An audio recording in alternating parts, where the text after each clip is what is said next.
where community became kin, the world that showed him who he was. When Ewing Gibson was born on Newman's Ridge in 1847, he entered a world that already knew him, claimed him, and cared for him. His life did not begin in isolation. It began inside a living network of kin, neighbors, and church families whose connections stretched back generations. This was not a loose scattering of households across a mountain. It was a community with structure, memory, and obligation, a world where people belonged to one another in ways modern life rarely understands.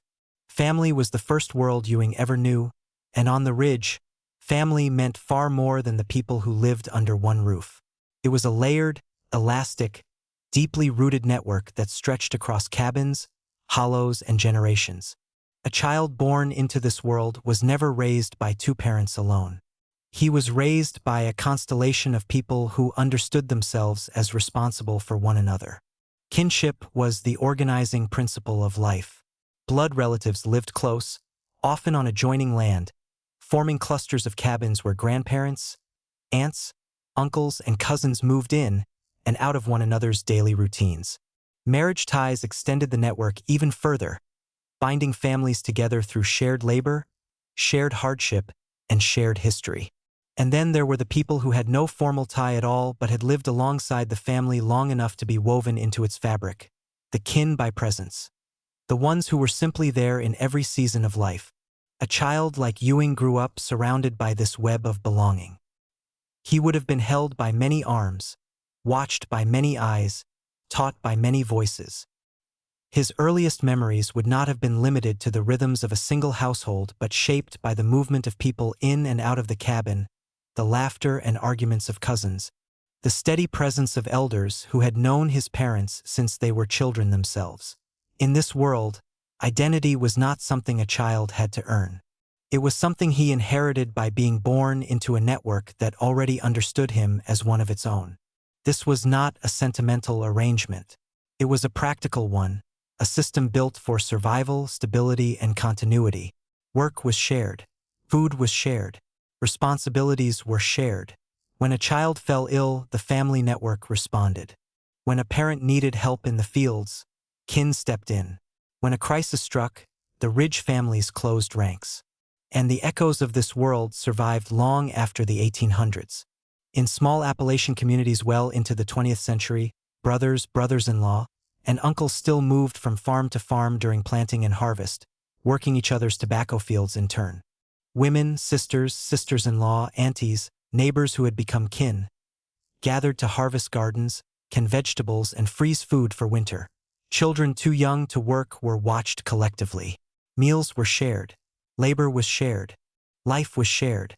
The homes were no longer clustered on a single ridge, but the instinct, the obligation, to show up for one another remained the same. This was the world Ewing entered in 1847, a world where he was never alone, never unclaimed, never without people who saw him as part of themselves. Family was not the background of his life.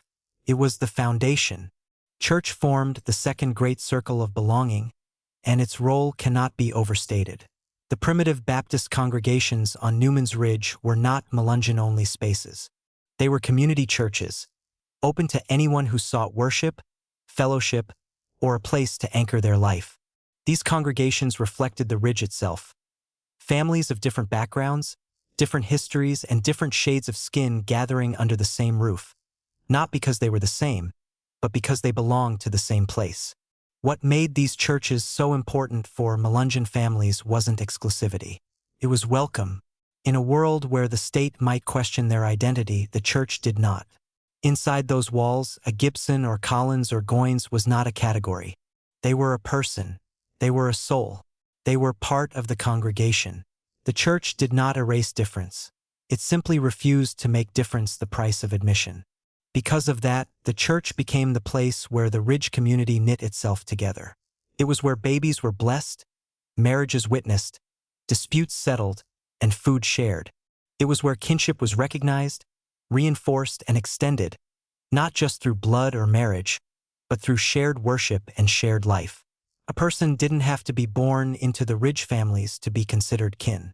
They could be claimed through the church. Beyond church lay the neighbors, the third circle of Ewing's world. On the ridge, neighbors were not simply people who lived nearby. They were people who shared the work of living. They helped raise cabins, traded labor, watched children, tended the sick, and sat with the dying. A neighbor could become closer than a cousin. A neighbor could become kin through years of shared hardship and shared joy. In this world, proximity created obligation, and obligation created family. And then there was the ridge itself, the fourth circle, the one that held all the others. Newman's Ridge was not just a place. It was an identity. It shaped the people who lived on it, and they shaped it in return. The ridge was a shared inheritance, a shared memory, a shared fate. People belonged to it the way others belong to a family name. Community was not an abstract idea. It was the daily reality of intermarriage, shared land, shared worship, shared labor, and shared history. Not everyone on the ridge was related, but everyone was connected. Some were kin by blood, some by marriage, some by church, some by the simple fact of being there, of living in the same world, under the same expectations of care and belonging. This was the Appalachian way. It was the Ridge way. It was the world Ewing was born into. Only after these circles, family, church, neighbors, community, do we reach the outermost layer of Ewing's life, the political world. For him, the state was distant. Nashville was irrelevant. County lines shifted. Laws changed. But the ridge remained. The people remained. The kin network remained. The political world could pressure them, but it could not define them. Their identity came from the circles that held them, not from the government that categorized them. Before Ewing Gibson ever stepped into adulthood, he was shaped by a world that showed him who he was, a world that understood him as part of a larger whole. He belonged to a network of people who saw him, claimed him, and carried him. This was the world that formed him long before the state ever acknowledged him. And this world, this kinship, this belonging, this communal way of life, still echoes in the places where people remember what family truly means.